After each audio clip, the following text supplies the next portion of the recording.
Muraho neza, bahaye ikaze kuri iyi channel inama za Queen 31. Uyu munsi tugiye kwiga ijambo ry'Imana. Mbere yuko dutangira, reka tubanze dusenge.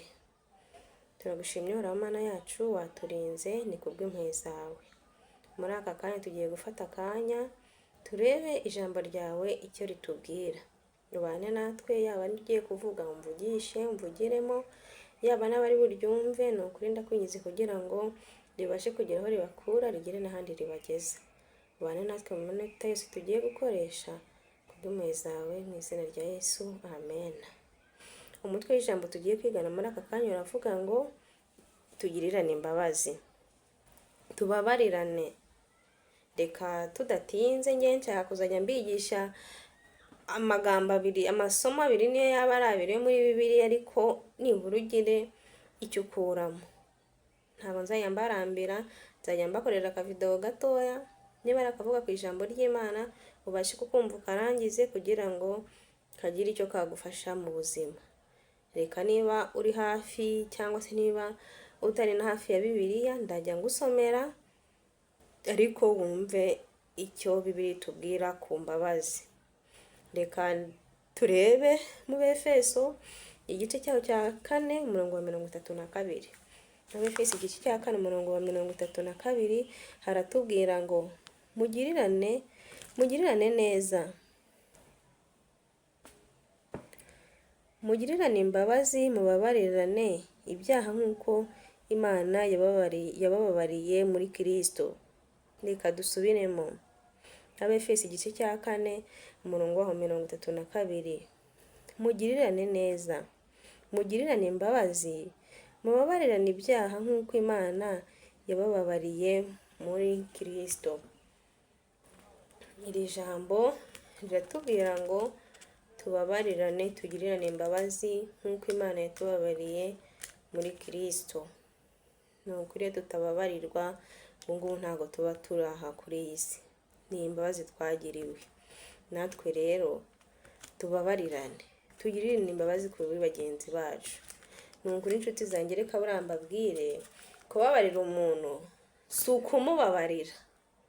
Mbese sinzi ukuntu rino jambo ndi burivuge, ntukumve ngo niba ubabariye umuntu buriya ndamubabariye mugiriye imbabazi, ahubwo buriya nawe ubwawe uba wibabariye. Kuko buriya nimba ufitanye ikibazo n'umuntu, ni wowe uba uvunika buriya ahanini. Iyo uvuga ati uyu muntu runaka yankoreye ikosa, ndi kumva ndushye mu mutima, hari igihe we aho aba yiturije nta kibazo afite ariko wowe ukumva urarushye. Rero nimba hari uwo mufitanye ikibazo, umubabarire utarinze utegereza ngo ese kuko atansabye imbabazi ndamubabarira mu biki. Wowe mubabarire kugira ngo ubohoke. Mbese buriya kubabarira umuntu mufitanye ikibazo, ariko ubu nakiranutse n'Imana, nta rubanza ubufitanye n'Imana. Reka twongere turebe twihuse cyane irindi somo riboneka muri Matayo igice cya 6 umurongo wa 14. Matayo igice cya 6 umurongo wa 14. Ihangane gatoya. Matayo 6 umurongo wa 14. Matayo 6 umurongo wa 14 haratubwira ngo kuko nimubabarira abantu ibyaha byabo, na So wo mu ijuru azabababarira namwe. Ariko nimutababarira abantu, na so nawe ntazabababarira ibyaha byanyu. Mumbabarire twongere dusubiremo rino somo. Ni Matayo igice cya 6 mumbabarire, ni Matayo igice cya 6 umurongo wa 14 kugeza ku wa 15.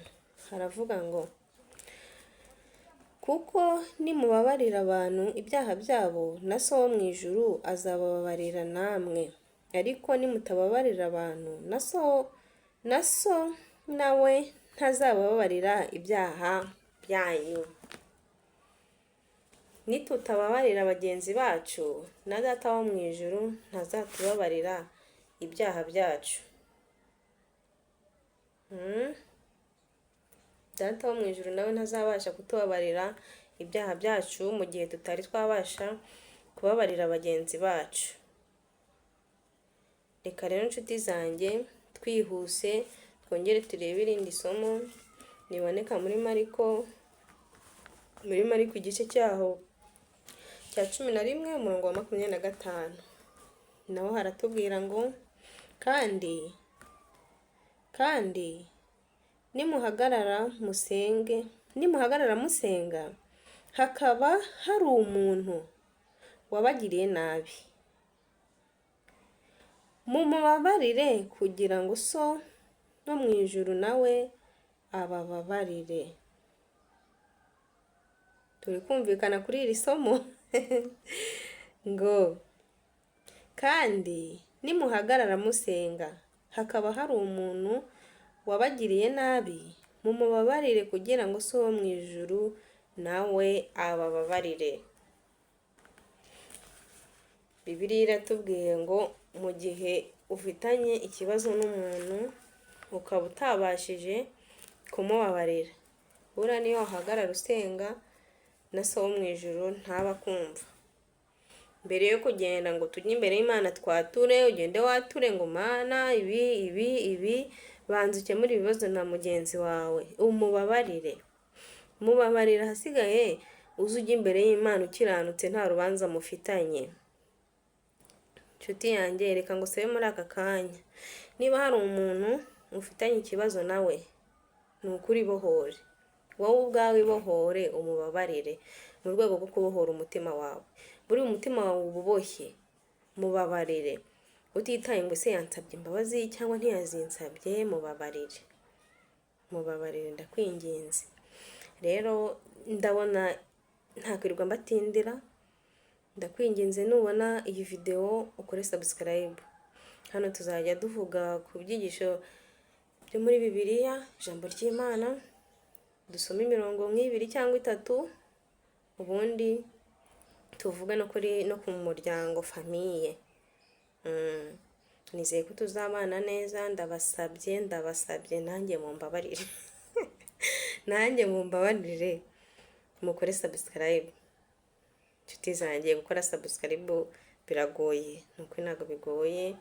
Ijambo ry'Imana ritubwiye ngo tubabarirane, namwe rero ndabinginze mumbabarire mukore subscribe kugira ngo tujye dukomeza kubana turi famille, turi umuryango, sibyo?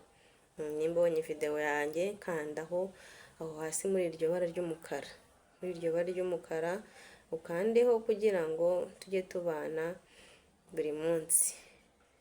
Ngaho rero nkuko twatangiye dusenga n'aka kanya katwongere dusenge, dushime Imana ko ibanye natwe muri aya magambo tumajije kumva.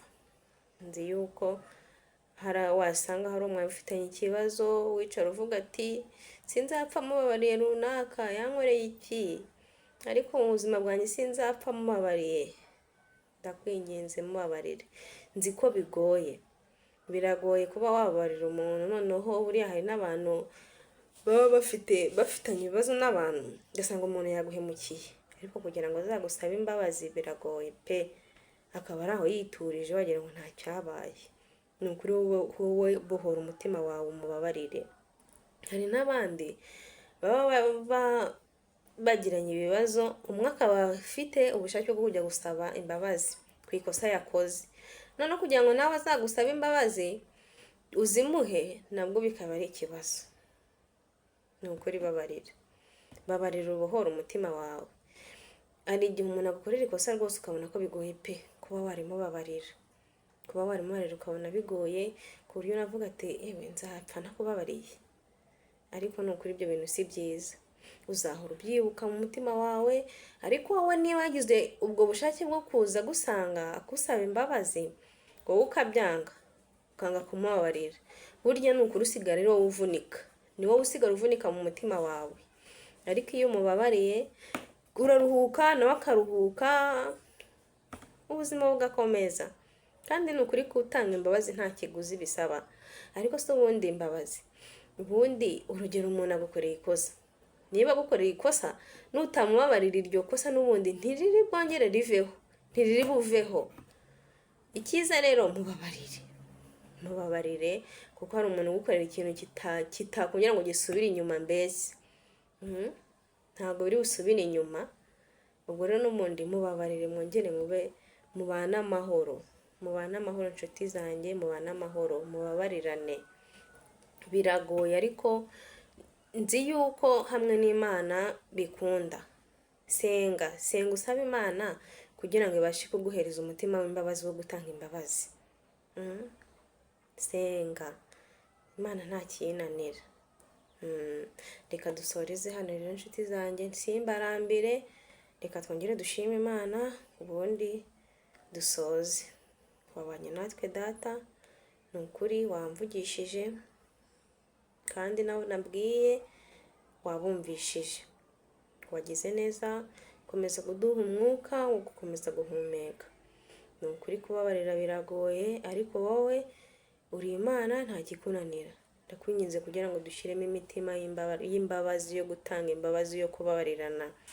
Ndakwinginze kugira ngo buri umwe wese aho yaba aherereye hose wumva yarakorewe ikosa hahandi avuga ati nzarinda apfa ntakubabariye, ariko uwo muntu ndakwinginze umugenderere data, umukomange ku mutima abashe gutanga imbabazi.